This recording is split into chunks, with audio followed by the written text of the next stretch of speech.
Class में प्रश्नावली 6वीं चल रही थी, जिसमें हमने इसके परिचय में अर्थात त्रिभुज चल रहा था, जिसमें हमने इसके परिचय पढ़ लिए। उसमें परिचय की पहली क्लास में हमने आपको समरूपता, सर्वांशम, त्रिभुज क्या होता है, त्रिभुज के प्रकार क्या होते हैं, उनके बारे में हमने बता दिया था।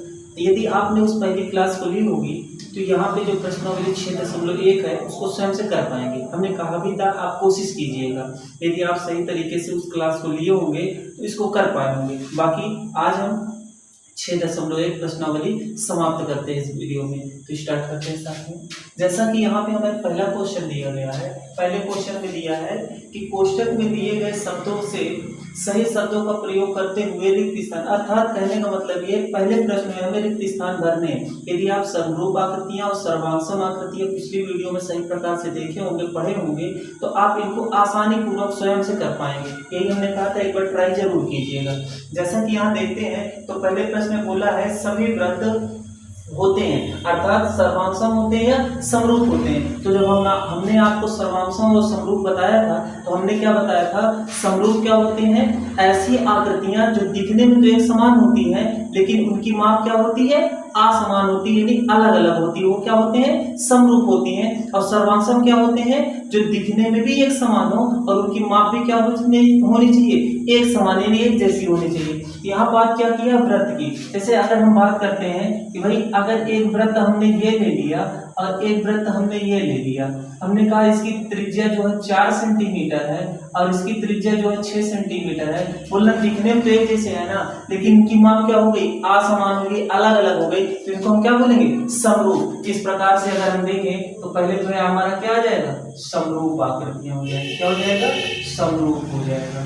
ठीक है भाई, यानी पहले वाले में हमारा क्या हो जाएगा, समरूप हो जाएगा। दूसरे को देखना, कह रहा सभी वर्ग होते हैं इसी प्रकार से सेम। हमने कहा एक वर्ग हमने ये बना दिया और एक वर्ग हमने ये बना दिया।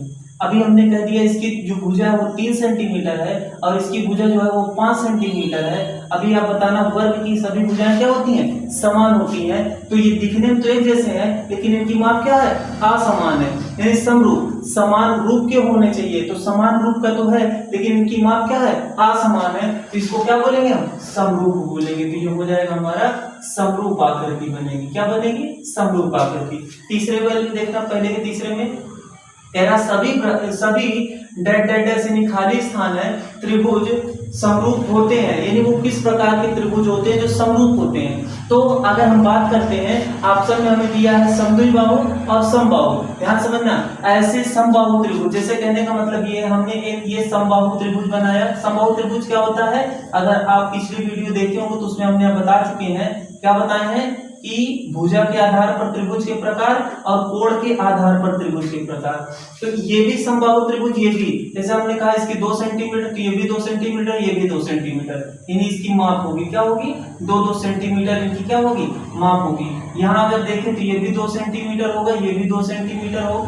अभी ये देखना, ये बड़ा है ना, तो इनमें हमें क्या होगा, इसकी भुजा अलग हो जाएगी, इसकी माप कुछ अलग होगी। जैसे हमने कहा दिया 4 सेंटीमीटर, तो ये भी क्या हो जाएगा 4 सेंटीमीटर, ये भी 4 सेंटीमीटर। एक चीज आप और ध्यान दीजिएगा, जो समबाहु त्रिभुज होते हैं उनके कोण क्या होते हैं, समान होते हैं। यानी कहने का ये है कि अगर ये 60 डिग्री का है तो ये भी क्या होगा, 60 डिग्री का होगा, और ये भी क्या होगा, 60 डिग्री का, ये भी 60 डिग्री का, ये भी 60 डिग्री का।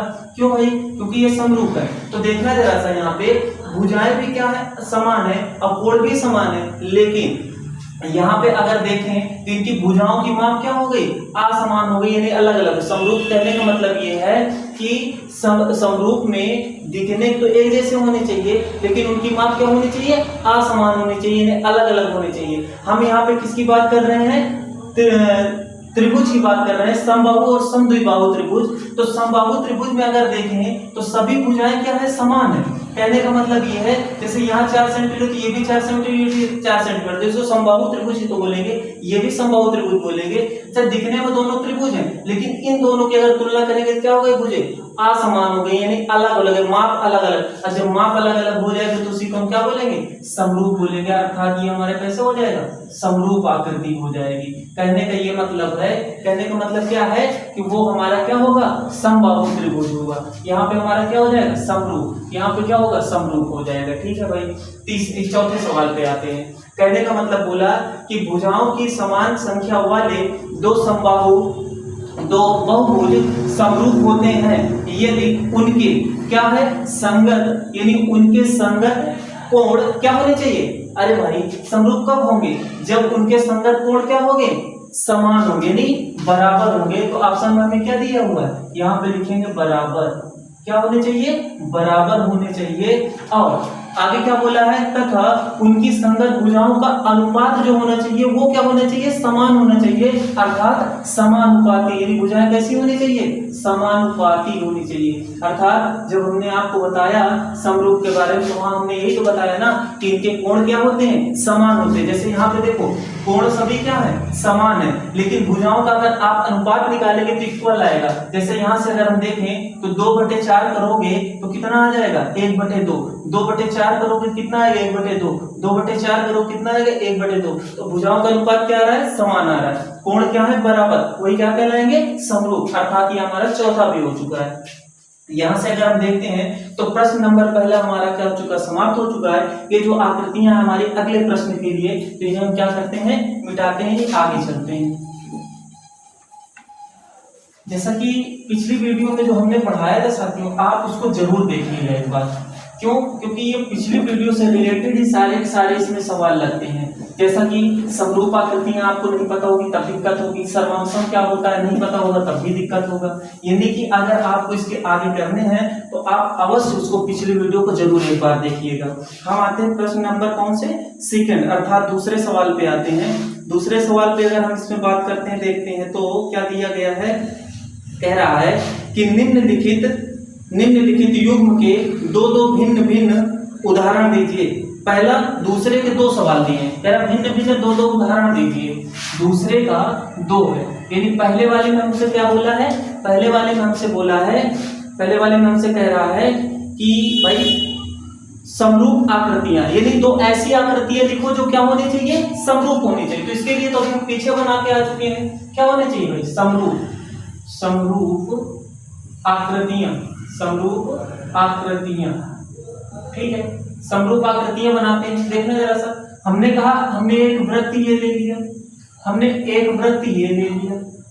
हमने कहा इसकी जो त्रिज्या है वो 2 सेंटीमीटर है और इसकी जो त्रिज्या है वो कितनी है, 4 सेंटीमीटर। बताना दोनों दिखने में जैसे हैं, जी हाँ। इनकी क्या त्रिज्या जो है क्या है, असमान है, यानी अलग अलग है, यानी तो इसकी माप क्या हो गई, असमान हो गई। इनको हम क्या बोलेंगे, इसको हम बोलेंगे समरूप। क्या बोलेंगे, समरूप। ये होता है हमारा समरूपता का चिन्ह। तो हमें 2 एग्जांपल बोला तो एक और बना लेते हैं। एक में आप वर्ग ले लीजिए, एक वर्ग हमने ये बना दिया और एक वर्ग हमने ये बना दिया। भाई अगर हम बात करते हैं, यहाँ देखें तो इसकी भुजा की माप क्या है, 2 सेंटीमीटर। यहाँ अगर इसकी भुजा की माप की हम बात करते हैं, मान लेते हैं 5 सेंटीमीटर।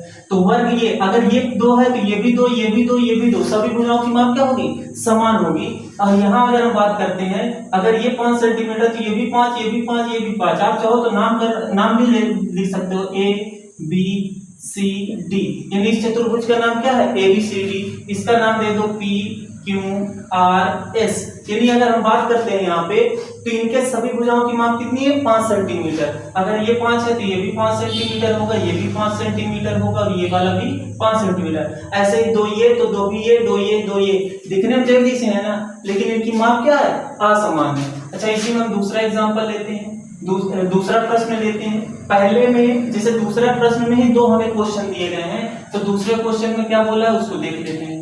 दूसरे क्वेश्चन में हमसे बोला है, यानी दूसरे प्रश्न में हमसे बोला है, कहने का मतलब दूसरे प्रश्न में हमसे क्या कहा है, कह रहा है ऐसी आकृतियां जो समरूप नहीं है। मतलब क्या है कि ऐसी आकृतियां लीजिए आप जो क्या होनी चाहिए, समरूप ना हो। भाई समरूप ना हो का मतलब क्या है, अरे दिखने में एक जैसी ही ना होनी चाहिए, यानी समान रूप की नहीं होनी चाहिए। अच्छा, हमने कह दिया भाई एक ये हमने बना दिया वृत्त और एक हमने बना दिया ये वर्ग। बताओ दोनों अलग अलग तरीके के दिखने में है कि नहीं, तो ये समरूप तो नहीं होंगी ना। पहला एग्जांपल, दूसरा एग्जांपल ये पे लेना।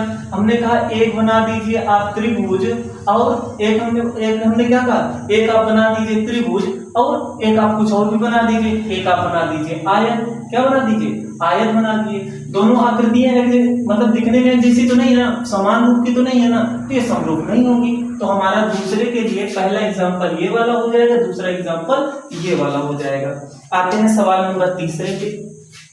सवाल नंबर तीसरे में हमको क्या बोला है? सवाल नंबर तीसरे में हमसे कहा है, कह रहा बताइए कि निम्नलिखित चतुर्भुज समरूप है या नहीं है। ध्यान दीजिएगा, ये चतुर्भुज बने हुए, ये हमारे तीसरे सवाल यहाँ से स्टार्ट हो रहा है। क्या कह रहा है? दिए गए चतुर्भुज समरूप है या नहीं। ये हमको क्या करना है? जांच करके बतानी है। भाई एक चीज बता जरा सा, आप जब जान रहे होगे कि समरूप क्या होते हैं तभी तो कर पाओगे ना भाई। तो यहाँ से आप समझिएगा, हमने आपको समरूप के बारे में पहले ही बता चुके हैं ना। पहले वीडियो हमने लाइव क्लास ली थी, जिसमें हमने लगभग 1.5 घंटे से अधिक की क्लास ली, जिसमें हमने परिचय के साथ पूरा आपको इसको पूरा विस्तृत रूप में बताए हैं। तो समरूप होती क्या है एक बार आप समझिएगा, ऐसी आकृतियां जिनकी भुजाओं के अनुपात क्या होने चाहिए? समान होने चाहिए, और उनके कोण भी क्या होने चाहिए? समान होने चाहिए। अच्छा एक बात आप समझिएगा, 1.5 ये है और ये कितना है 3। आपको ऐसा नहीं लग रहा कि इसका मल्टीप्लाई बाय 2 यानी इसका दोगुना ये दिख रहा है, ठीक है भाई। 1.5 ये है यानी 1.5, तो ये इसका दोगुना ये 3 दिख रहा है। 1.5 इसका दोगुना ये दिख रहा है, 1.5 इसका दोगुना ये दिख, तो भुजाओं का अनुपात तो सेम है यानी बराबर है, ठीक है भाई। लेकिन ये जो हमें दिख रहा है ये किसके लिए होता है? कोण के लिए। और ये किसके लिए दिखाता है? 90 डिग्री कोण के लिए। किसके लिए दिखाता है? 90 डिग्री। तो यहाँ चार के चारों कोण कैसे हैं? 90 डिग्री के, यानी समकोण बन रहे हैं। लेकिन यहाँ कोई भी कोण तो समकोण नहीं बन रहा, तो हमारा नियम तो फॉलो नहीं कर रहा है। भुजाओं का अनुपात तो समान है, लेकिन इसके कोण क्या है? असमान है। यानी यहाँ पर जो कोण है वही कोण इसके भी होने चाहिए। तो हम क्या लिखेंगे? रीजन यहाँ पर बस लिख देना, यहाँ पर लिखना क्योंकि आप इसमें देखिएगा कि इनके नाम भी दिए गए हैं, चतुर्भुज के नाम दिए गए हैं, तो आप लिखना चाहें तो उनको लिख दीजिएगा। चतुर्भुज के नाम दिए गए हैं SRPQ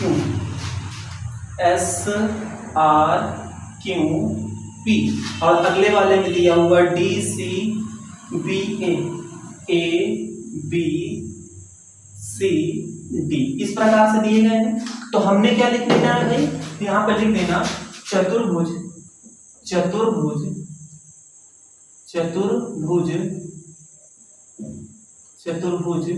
से चतुर्भुज हैं?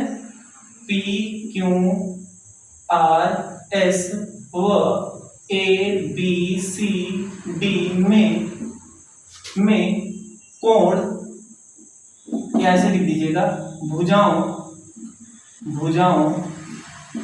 का अनुपात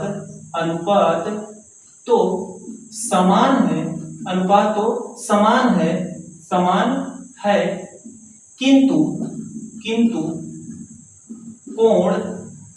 कोण की माप असमान है। अब आपको दिखाना नहीं भुजा को, इसको अलग अलग करके, यानी अनुपात इसको दिखाना नहीं। अगर एक कंडीशन भी नहीं, बस उसी कंडीशन को लिख दीजिए, असमान है, इसलिए यह समरूप आकृतियां नहीं होंगी। इस प्रकार से बस हमें लिख देना और इसमें कुछ नहीं करना, ज्यादा कुछ यदि आपको दिखाना कि इसके कुछ संगत कोण को इसके संगत कोण के बराबर दिखला दो। क्या करना है भाई कि यहाँ जो कोण D है ना, ई बराबर नहीं है किसके? इसके संगत कोण अर्थात कोण A के। इसी प्रकार से कोण Q बराबर नहीं होगा कोण B के, कोण P बराबर नहीं होगा कोण C के, कोण S बराबर नहीं होगा कोण D के। अब एक आप दिखा दिए हैं बस।